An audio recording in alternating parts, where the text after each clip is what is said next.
Hello दोस्तों, कैसे आप सब लोग। मैं लेके आई हूँ आज एक कहानी, छोटी सी फिर से। कोर्ट में भगवान पति पत्नी थे जिनका नाम था सुधा और दीपक। वो हर साल कोर्ट जाते थे। वहाँ एक मंदिर था।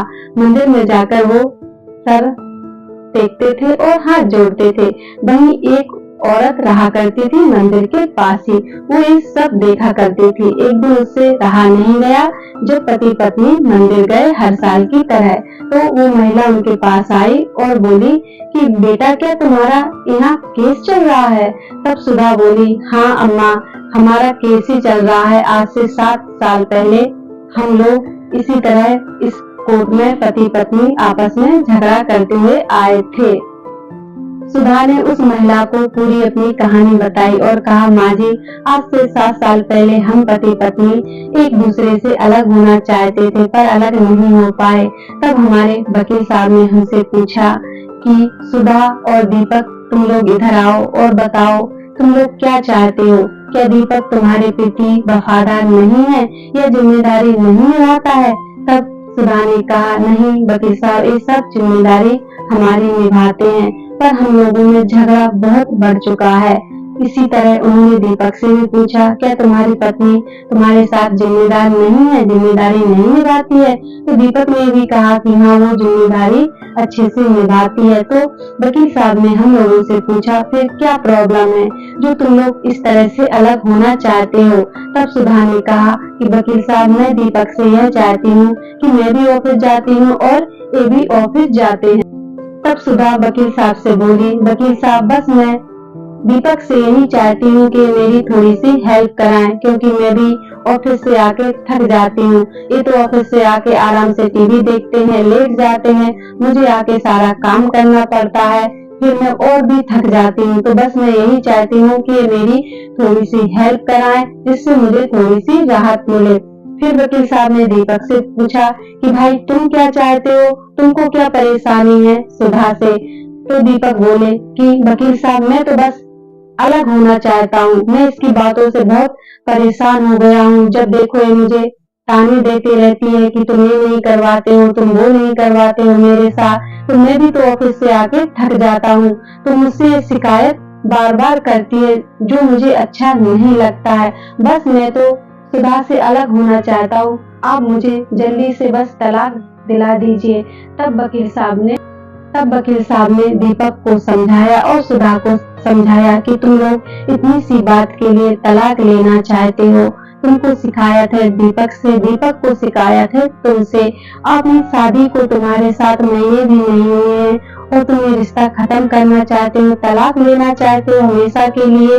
शादी का बंधन तो 7 जन्मों का होता है। अच्छा, तुम दोनों ये बताओ, क्या हम अपने घर में अपने माता पिता भाई बहन से कभी लड़ते झगड़ते नहीं है। हमारी कहा सुनी भी हो जाती है, फिर हम थोड़ी देर बाद या 1 दिन बाद 2 दिन बाद हंसने खेलने लगते हैं, खाने पीने लगते हैं।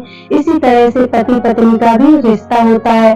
पत्नी जब हमारे घर में, किसी की बेटी हमारे घर में हमारी पत्नी बन के आ जाती है, तो एक हमारा सदस्य ही वो बन जाती है। चाहे हम उसे बहन भी कह सकते हैं एक रूप में हम माँ भी कह सकते हैं, क्योंकि पत्नी एक माँ की तरह ही और एक बहन की तरह ही हमारा ख्याल रखती है। मेरी भी पत्नी है, मैं भी अपनी पत्नी का साथ देता हूँ। बीमार हो जाती है तो मैं उसका हेल्प कराता हूँ काम करने के लिए और उसका मैं पूरा ख्याल रखता हूँ। ऐसा ही दीपक तुम्हें अपनी पत्नी का भी रखना चाहिए, जब या बीमार हो जाए या उसको कुछ तकलीफ हो। इसी तरह उन्होंने सुधा को भी समझाया कि तुम भी शिकायतें करना बंद करो और अपने पति का साथ दो, इसी में तुम दोनों की भलाई है। मैं तुम्हें वकील की तरह नहीं, एक बड़े भाई की तरह समझा रहा हूँ और इस गलती करने से तुम लोगों को रोक रहा हूँ। अब तुम दोनों घर जाओ और 2 दिन बाद मेरे पास आना।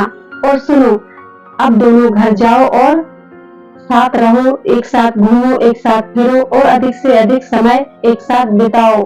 तो उन लोगों ने ऐसा ही किया। वो वकील साहब की बातों से बहुत ही प्रभावित हुए और वो वकील साहब के पास जाना भूल गए। उन्हें पता ही नहीं चला 2 दिन कैसे बीत गए। इसी तरह महीना और 2 महीने बीत गए, उन्हें वकील का ध्यान ही नहीं आया। फिर उन्हें अचानक से ध्यान आया, अरे हमें तो वकील साहब के पास जाना था। तो वो तैयार हुए और कोर्ट पहुंच गए। वहां जाकर उन्हें पता चला कि वकील साहब की तो ब्रेन ट्यूमर से मौत हो गई। तो सुधा और दीपक वकील साहब के लिए मिठाई लेके गए थे। जैसा कि उन्होंने सुना तो उन्हें बहुत ही धक्का लगा और वो मन ही मन रोए और वकील साहब को धन्यवाद भी किया कि जिसकी वजह से आज हमारा रिश्ता फिर से बन गया है। जैसा कि वो महिला को बता रहे थे अपनी कहानी और बोले, माँ जी इसलिए हर साल हम इधर आते हैं और वकील साहब को धन्यवाद बोलते हैं और उनकी आत्मा की शांति के लिए हम प्रार्थना करते हैं। तो वो महिला फूट फूट कर रोने लगी और कहने लगी, काश मुझे भी ऐसा कोई वकील मिला होता तो मेरा भी रिश्ता खत्म नहीं हुआ था और आज मैं इस मंदिर में भीख नहीं मांग रही होती। तो सुधा बोली, क्या माँ जी तुम्हारे साथ ऐसा हुआ था? तो वो महिला बोली, हाँ बेटा, मेरा आज से 20 साल पहले तलाक हो चुका था कुछ गलतफहमी के कारण। तो इसलिए तुम दोनों बेटा खुश रहो, आबाद रहो, मेरी तो जिंदगी ही खराब हो गई है। तो फ्रेंड्स, आपको ये कहानी हमारी कैसी लगी? अच्छी लगी हो तो कमेंट बॉक्स में जरूर बताइएगा। इस कहानी को शेयर कीजिएगा और फॉलो भी कीजिएगा। धन्यवाद।